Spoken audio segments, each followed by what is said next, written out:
Often think, don't we, of royal gossip as something that really is in the 21st century, you know? It's now literally something that we all want to look for. We want to know exactly what our monarchy is doing. Doesn't matter which monarchy it is, we're fascinated by the lifestyle of the rich and famous, as Robin Leach famously said.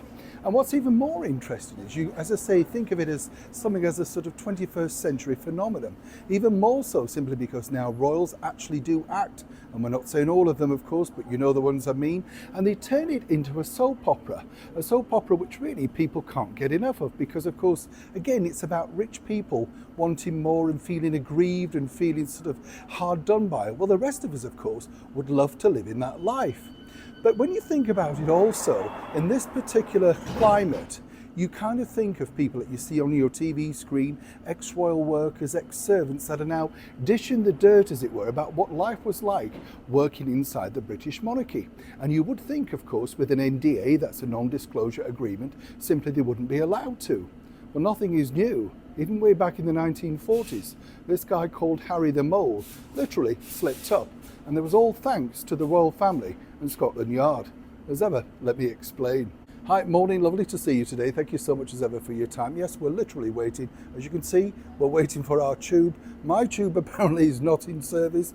This one is allegedly going to Hammersmith and nobody knows what's happening. It's usual stuff, you know what I'm saying. Lovely, lovely though, when you get down in these old stations and you kind of think what it must have been like. Oh, it's moving, you see, some service at last. What it must have been like, of course, in the days, remember, when you could actually smoke on the London Underground. Can you imagine being trapped in a carriage now with someone smoking? Seems strange, doesn't it? It's funny how things move on. As I said in the intro, things move on, but they don't. And this is all thanks, of course, to basically people wanting nuggets of gossip. Now, way back in the 1940s, the tabloid revolution was truly taken over with the likes of the Daily Mirror, the Daily Express. They were the big ones, you know, Lord Beaverbrook and co, that everybody read if they wanted their gossip, the Sunday People, and of course the other tabloids were really emergent of that particular era. But there was one man who literally fell foul of the British monarchy, and that's simply because he just, well, to put it bluntly, wasn't very clever. You see, he worked as a boiler man in Buckingham Palace, and you would have thought prestigious enough job either way. You know, he lived in, he had a good salary, had all the meals and everything attached to that particular role, but it wasn't enough. In a pub very close to Whitehall, he met a tabloid reporter. And the tabloid reporter basically said, you know, we'll pay you £5 for every tip that you can give us. £5 was a lot of money, as you can imagine, way back in the 1940s. Could be seen as something like a month's salary for certain people. And he quickly fell for it.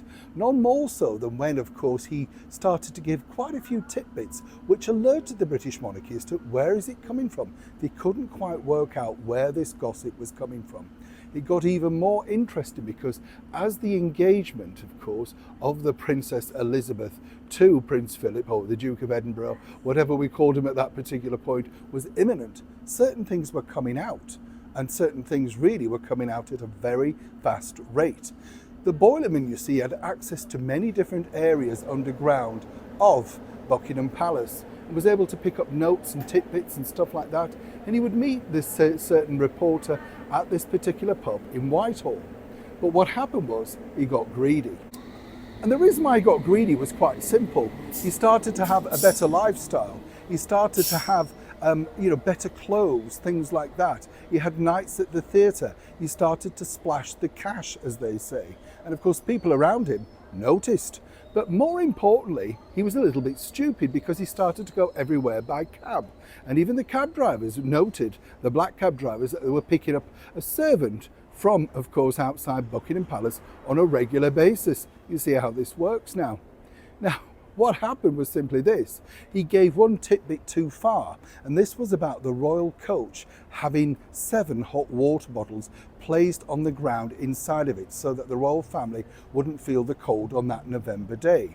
And what was interesting was the fact that it was the number 7, because they didn't require 7, they only required 6. That's how many the carriage could take. You see how they tricked him now.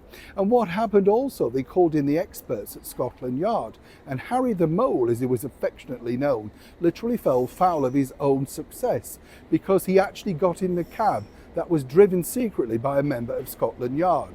And of course the officer managed to get him to spill quite a few beans, and he boasted all about his access inside the British monarchy. Of course he was arrested and naturally let go, to put it kindly. When he'd been let go, the reporter, who we then met again, said, well, I've now got a job in a hospital where the rich and famous actually come for their operations. I might have a few tidbits. Allegedly, that tabloid reporter turned him down. But actually, Harry the Mole, as he was affectionately known, wasn't too bothered about being caught out, because he said he'd had a rich and fruitful life and had been able to buy a house on the back of it. So when you think about the modern day things like, The Rock, Paul Burrell, things like that, nothing is new. As I often say, we've just forgotten in the annals of time. And seriously, Harry the Mole did incredibly well. But of course, once again, the British monarchy foiled him.